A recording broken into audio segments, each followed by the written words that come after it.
Good day. I am going to offer a short teaching on the topic of gentleness in healthcare, in the work of healing.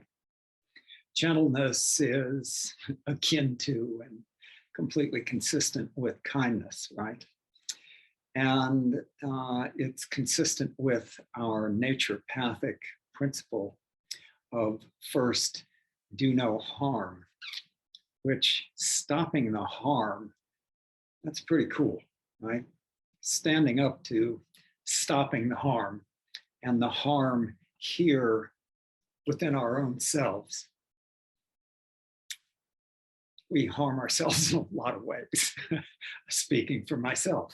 But we harm ourselves in the ways we eat, we overeat, we're addicted to caffeine, to sweets, to wine.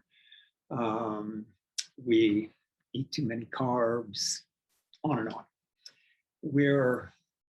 We harm ourselves, oh my gosh, in our movements, beginning with the ways that we just breathe, right? Our breathing for most of us is dominated by anxiety or lethargy and leaves us deprived of prana, oxygen. And how about our posturing? How about the amount of tension that we hold in our own unique patterns in our bodies, in our minds? The harm we do to ourselves with the self-criticism, the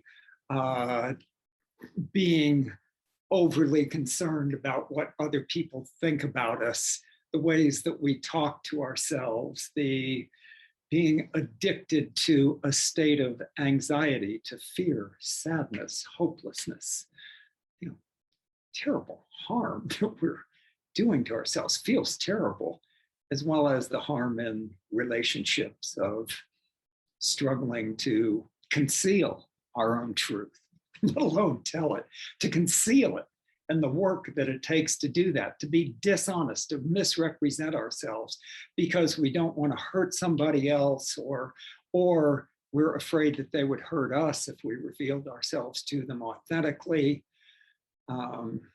Relationship, trying to be right, trying to dominate other people, get them to do what we want.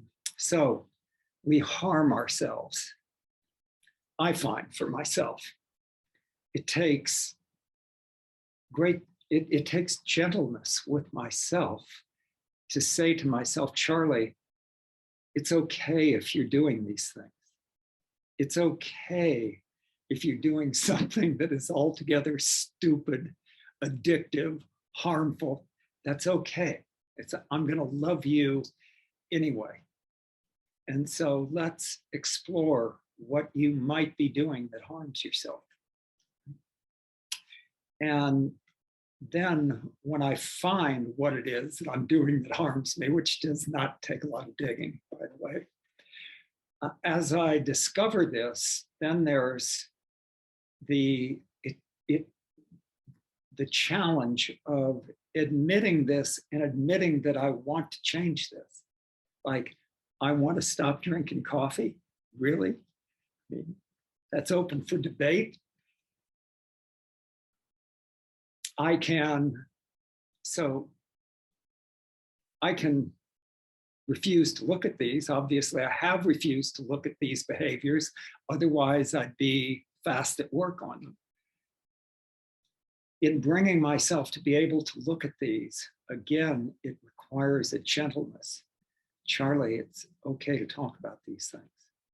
It's okay to talk about the discomfort that you feel in even talking about them, and talking honestly about them. It's okay to really not want to make these changes because they're too hard. You like doing what you're already doing. It's a lot of work to change these things. You see, right? I'm sure you can relate to how gentleness enables the work of healing to actually progress from the merest idea and softest wish into real investigation and action.